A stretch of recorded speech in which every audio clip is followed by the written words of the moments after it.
नमस्कार दोस्तों, स्वागत है आपकी अपनी coaching with the judicial academy में। And in this lecture we are going to deal with this section number 141, 142 and 143 of the Indian Evidence Act. अब इन तीन सेक्शंस को एक ही सेक्शन में मर्ज कर दिया गया है and that has become section 146 of the भारतीय साक्ष्य अधिनियम। तो section 141, 142 and 143, these three sections combined together now have become section 146 of the भारतीय साक्ष्य अधिनियम। अदरवाइज कोई चेंज नहीं है, वही सब कुछ है। It is all about the leading questions when they must not be asked, कब नहीं पूछे जाने चाहिए, कब वो पूछे जा सकते हैं। तो लीडिंग क्वेश्चन से जो रिलेटेड लॉ है अब आपका केवल एक ही सेक्शन में आ गया है और वो है सेक्शन 146 BSA, राइट। आप कर लेंगे, आप केवल एडजस्टमेंट करना है सेक्शंस का, बाकी सब कुछ सेम रहेगा। Okay, so let's start the class. तो अब आइए 141, 142, 143 देखिए। 141, 141, 142, 143 ये तीन सेक्शंस ऐसे हैं, मेंस में भी काम आते हैं, प्रीलिम्स में भी काम आते हैं। और अगर आपका कुछ पढ़ने का मन ना करे और you want to solve at least one question, तो इन तीन सेक्शंस को जरूर पढ़ जाना। You will get at least one question out of these three sections. These three sections are very important, but sometime the question becomes technical as well. So understand carefully and prepare these three sections thoroughly. इनको रट लेना, घोट लेना। यहाँ से आपको एक question तो मिनिमम मिलेगा। Sometimes you may get two questions from these three sections itself. What is this? Section 141 leading questions. How many of you understand the meaning of leading questions? Write down in the comment box. First question in prelims मिलेगा आपको section number पर, which section deals with the leading question? Leading question defined कौन से section में है? This is 141। कितने लोगों को मीनिंग आता है इसका, लीडिंग क्वेश्चन का? चलिए मैं पढ़ा देता हूं, आता हो तो सही, नहीं आता हो तो सही। any question suggesting the answer which the person putting it wishes or expects to receive is called a leading question। क्या है समझाते हैं, देखिए। पहले मैं आपको इसको थोड़ा लीगली से अलग हटके समझाता हूं। एक है मिस्टर दीपक, ठीक है। दीपक भाई साहब घर पे आए बहुत लेट, रात को 1-1:30 बज गया। वो जैसे इन्होंने डोर ओपन किया वैसे ही सामने इनके पिताजी दिखाई दिए और हाथ में एक डंडी। कहां था अब तक, है ना। तो अब क्या है, ये सक पका गए। आए क्या है, फिल्म देख करके। अब क्या क्या बहाना लगाएंगे? तो उन्होंने कहा कि मैं अपने दोस्त के यहाँ पढ़ाई कर रहा था, हम नोट्स बना रहे थे मिल करके। लगा अपने दोस्त को फोन। अब दोस्त को फोन लगाया, मान लीजिए दोस्त का नाम है राजेश। तो अब राजेश को अगर ये पूछेगा, राजेश बताना हम क्या कर रहे थे, एक क्वेश्चन ये हो गया, राजेश बताओ हम व्हाट वर वी डूइंग, हम लोग क्या कर रहे थे। और एक राजेश हम लोग नोट्स बना रहे थे ना। तो इस क्वेश्चन में राजेश हम लोग नोट्स बना रहे थे ना, राजेश को क्या क्लू मिल गया? वो समझे या नहीं समझे बताओ? इस क्वेश्चन में ही आंसर छिपा हुआ है। हाँ हाँ हम नोट्स बना रहे थे। बिकॉज इस क्वेश्चन में जो क्वेश्चन करने वाला है वो उसने उसी आंसर को उसमें फिट कर दिया है जो एक्सपेक्ट करता है कि तुम बोलोगे उसी तरीके से। ये सिचुएशन समझे या नहीं, हाँ या ना बताइए। तो वही है जब क्वेश्चन ऐसा हो विच सजेस्ट द आंसर। अब तो समझ जाएंगे सब लोग। Any question suggesting the answer, कौन सा answer? Answer which the person putting it wishes और एक्सपेक्ट्स टू रिसीव, जिस उत्तर को प्रश्न करने वाला व्यक्ति एक्सपेक्ट करता है कि ये व्यक्ति वैसा ही जवाब देगा। तुम्हारा नाम मयूरकी है ना, your name is Mayurki, right? Yes. तो the answer of such questions can be given sometimes in yes और नो। ये बात तो सही है ना, you are taking coaching in Vidhi judicial academy, yes. Okay, ये बात तो सही है ना, तुम सबसे बड़े बदमाश हो, नो, है ना। सो यस और नो, ये तो खैर सजेशन के रूप में आ गया। लेकिन क्वेश्चन है suggesting the answer, any question which suggest the answer, उस क्वेश्चन में ही आंसर छुपा हो। देखो ये बात तो ठीक है कि तुमने ही उस दिन उसको चाकू मारा था, अब इसका आंसर यस करेगा। इस क्वेश्चन में ही आंसर छुपा हुआ है। तो जब इस प्रकार के प्रश्न होते हैं तो उसको हम बोलते हैं लीडिंग क्वेश्चन। कर लेंगे आप लोग। अब तो ध्यान रहेगा कहां पर डिफाइंड है ये, ये है आपका सेक्शन 141 में, और यहीं से क्वेश्चन आएगा P for prelims. Leading question कहाँ डिफाइंड है, इनका मीनिंग हो गया the question suggesting the answer, ये ध्यान रखना बस। अब इसमें क्या खास बात है, ध्यान देखिए, जब इसकी डिटेल्स में पढ़ते हैं तो उसमें पढ़ते हैं कि भाई the such question can be answered in yes और नो। तो don't get confused in your options, A B C जो ऑप्शंस होंगे उसमें यस और नो के बारे में आंसर कर सकते हैं, नहीं कर सकते हैं, इस बात से करेक्टर ऑफ क्वेश्चन डिटर्मिनेशन नहीं होगा। क्वेश्चन लीडिंग क्वेश्चन है या नहीं है, ये इस बात से पता चलेगा कि whether the question is suggesting the answer और not. If the question suggest the answer it is a leading question. और प्रोसिक्यूटर्स और डिफेंस काउंसिल के बीच में लगातार झगड़ा होता है इस बारे में कई बार, तो मैं आपको भी समझाऊंगा, लेकिन हम इसको समझते हैं पहले क्या है। देखिए, when they must not be asked, कब वो नहीं पूछे जाने चाहिए। Section 142 deals what, when they must not be asked, leading question कब नहीं किए जाने चाहिए। Leading question must not be asked if objected to by the adverse party in an examination in chief or in the re-examination, in the re-examination। और यहीं से question आता है कि जो तीन प्रकार के एग्जामिनेशन होते हैं, examination in chief, re examination, examination in chief, re examination, और क्या होता है फिर, सॉरी, एग्जामिनेशन चीफ, फिर बाद में क्रॉस एग्जामिनेशन, और फिर हुआ री एग्जामिनेशन। ये जो तीन प्रकार के एग्जामिनेशन है ना, you have read about 3 kinds of examination. इनमें लीडिंग क्वेश्चन कब नहीं पूछा जाएगा और कब पूछा जा सकता है। The answer is it can not be asked in examination in chief और इन री एग्जामिनेशन। अगर अपोजिट पार्टी कह रही है, कई बार हम लोग, जब मैं प्रोसिक्यूटर था और हमें पता होता कि ना ये जो गवाह है ना संभाल नहीं पाएगा, ठीक, और फिर देखा वकील साहब की थोड़ी सी नजर उधर हुई, तो ये तो ठीक है ना, ये उस दिन उस डेट को तुम वहां पे जा रहे थे, ठीक, अगर वकील साहब का ध्यान नहीं गया तो विटनेस को याद आ जाएगा, हाँ हाँ हाँ वही डेट था, लिखवा दिया फटाफट, वकील साहब ने सुन लिया, पीपी साहब गलत बात, objected, this is not fair वकील साहब, पीपी साहब, तो objected bye the adverse party, कोई बात नहीं वकील साहब चेंज कर देते हैं। अब चेंज क्या कर देते हैं, अब याद दिला दिया उसको डेट वगैरह सब कुछ, अब तो बोल ही देगा वो, छोड़ो वकील साहब। तो ये कोर्ट की कुछ है खट्टी मीठी बातें, लेकिन इससे आपको याद हो जाएगा कि ऑब्जेक्ट करती है एडवर्स पार्टी हमेशा, क्योंकि लीडिंग क्वेश्चन से गवाह को हेल्प मिलती है, विटनेस को समझ में आ जाता है कि मुझे क्या बोलना है, क्योंकि क्वेश्चन के अंदर ही आंसर सजेस्टेड होता है, तो विटनेस गेट्स ए सजेशन कि what I should speak now in the answer to this question. Are you getting spot और not.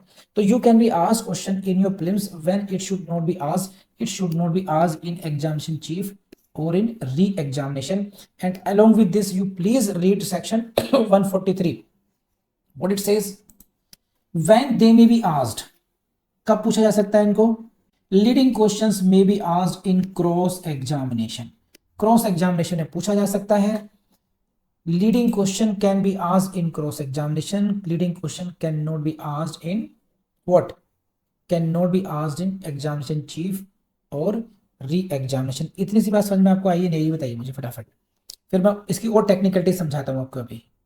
Come on, leading questions can be asked during cross examination, section 143, इस direct question मिलेगा आपको। अब आगे बढ़ते हैं, देखिए अब कुछ और बातें समझाता हूं, देखो मैं अब समझिए। तो whether leading question can be asked in examination chief और नॉट, आप ऐसे समझिए, when leading question can be asked in examination in chief या री एग्जामिनेशन, कब एग्जामिनेशन इन चीफ या री एग्जामिनेशन में भी लीडिंग क्वेश्चन पूछा जा सकता है। तो देखिए क्या लिखी लाइन, ये देखिए, with the permission of the court, line पढ़िए ये, अगर आप इसको ऐसे पढ़ेंगे, देखिए दोबारा पढ़ते हैं, leading question must not be asked, नहीं पूछे जाने चाहिए, कब, इन एग्जामिनेशन चीफ और री एग्जामिनेशन, कब, if objected to by the adverse party. ये देखिए ये जो लाइन है, if objected to by the adverse party, it means what, in examination in chief और इन री एग्जामिनेशन में भी एब्सोल्यूट बार नहीं है, there is no absolute bar in asking leading questions even in examination in chief or re-examination. These must not be asked in these two examinations if objected to by the adverse party. यदि विरोधी जो पक्षकार है अगर उसको objection है तब नहीं पूछोगे, और अगर ऑब्जेक्शन नहीं है तो you can ask the leading questions even in examination chief और in re examination. Come on, इतनी सी बात समझ में आपको आई नहीं है? ये नेक्स्ट लेवल की बात चलेगी. एक पहले थी बहुत हल्की फुल्की बात, now we have become a little bit technical now. Leading questions must not be asked if objected to by the adverse party. You got it? Now, if the adverse party is objecting to the asking of leading questions, even then you can ask leading question in examination chief or in the examination with the permission of the court. With the permission of the court. समझे? अगर court permission देती है then you can ask the leading question even in these two examinations. ठीक. अब आ जाइए court को कब कब देना चाहिए. Court shall permit leading questions as to matters which are introductory or undisputed or which have in its opinion been already sufficiently proved. There are two categories of matters, number one, number two. Number one category is with regard to the introductory matters or undisputed matters. Number two category is what already sufficiently proved matters. In case of these two matters, the court shall, they have used the word court shall permit the leading questions. ये समझ लीजिए. Again you can see question from this line as well कि when the court shall permit, court को कब permission दे देनी चाहिए. जैसे कौन कौन से मैटर्स है, इंट्रोडक्टरी है. सपोज करो I am the prosecutor, Shashank Shekhar is a prosecution witness. Shashank Shekhar is a prosecution witness and I am the public prosecutor. Now I am examining him and this is the case of examination in chief. तो this is the case when ideally I should not ask the leading question, because we should not ask leading questions, must not be asked in examination chief और re examination, but I am asking. तो जैसे शशांक शेखर, देखो तुम्हारी आपकी शादी miss x के साथ हुई थी, ये बट हाँ सर ये बात सही है, I was married to miss X. अब ये क्यों? क्योंकि पति पत्नी का झगड़ा चल रहा है ना. ये बात इंट्रोडक्टरी में आ जाएगी, अनडिस्प्यूटेड, इसमें डिस्प्यूट ही नहीं है. ये बात सही है कि आप आगरा में रहते हैं, हाँ ये बात सही है. ये बात भी सही है कि आपका कई बार इलाज हुआ है, ये बात भी सही है. तो ये क्या मैटर है, कुछ है इंट्रोडक्टरी. ये बात सही है कि आपका ये नाम है, ये इंट्रोडक्टरी हो गया. ये बात सही है कि आप यहाँ रहते हैं, ये इंट्रोडक्टरी हो गया. और ये अनडिस्प्यूटेड फैक्ट्स में आ गए कुछ कि हाँ शादी हुई थी, अनडिस्प्यूटेड फैक्ट है या ऑलरेडी प्रूव्ड फैक्ट है ये. तो जो ये जो फैक्ट है, introductory facts, undisputed facts and sufficiently proved matters. In case of three matters or three kinds of questions which are introductory in nature, which are undisputed in nature, or which have been sufficiently proved, in these three kinds of matters the word is used shall. यानी कि court is bound, court shall allow leading questions, court shall permit leading questions. And this is the question for your prelims कि from where you can in the court shall, what in what matters court shall permit leading question, three matters. कर लेंगे हाँ है ना, बताइए. तो समझ में आया आप लोगों को? Now I show you some cases, some questions. Leading questions must not be asked if objected to by the adverse party without permission of the court. Yes, without permission of court के नहीं पूछ सकते हैं, objected करेंगे तो भी नहीं पूछ सकते हैं आप. बड़े आगे. Court shall permit leading question कब कब? As to matters which are introductory और undisputed, which have in its opinion been already sufficiently proved, both A and B. Directly question वहीं से पूछते हैं आपसे. A leading question has been defined under what section? 140, 141, 142, 143. तो 141 answer हो गया. During examination chief or re-examination, leading question cannot be asked under any circumstances. No, गलत है. तो कुल मिलाकर के उन्हीं लैंग्वेज, उन्हीं लाइंस पर आपसे क्वेश्चन पूछा जाता है, तो आप लोग इसको नहीं भूलेंगे. तो I have explained these three sections 141, 142, 143. I believe कि it is more than sufficient for you. Now I should proceed to 144. 144 ये थोड़ा सा ज़्यादा मुश्किल नहीं है, लेकिन हाँ थोड़ा सा दिमाग लगाना पड़ेगा, हालांकि बहुत इंपॉर्टेंट नहीं है ये। मैंने तो अपने जब टाइम पर मैं तो स्किप करता था इन सबको। सो दोस्तों, मुझे पूरी उम्मीद है कि लेक्चर्स आपको पसंद आ रहे होंगे, हमारी एफर्ट्स आपको अच्छी लग रही होंगी। एंड मैं आपसे रिक्वेस्ट करूंगा, प्लीज नोट डाउन कर लीजिए, आपको इस चैनल पर एक प्लेलिस्ट मिलेगी, आपको उस प्लेलिस्ट को आपको एक्सप्लोर करना चाहिए। डिफरेंट डिफरेंट सब्जेक्ट्स के डिफरेंट डिफरेंट प्लेलिस्ट मिल जाएगी। ये भी हो सकता है कि एक ही सब्जेक्ट की आपको दो प्लेलिस्ट मिल जाए, अलग अलग फैकल्टीज की भी मिल सकती हैं आपको, ऐसा भी हो सकता है। ये भी हो सकता है कि फाउंडेशन कोर्स की प्लेलिस्ट अलग से हो, क्रैश कोर्स की अलग से हो।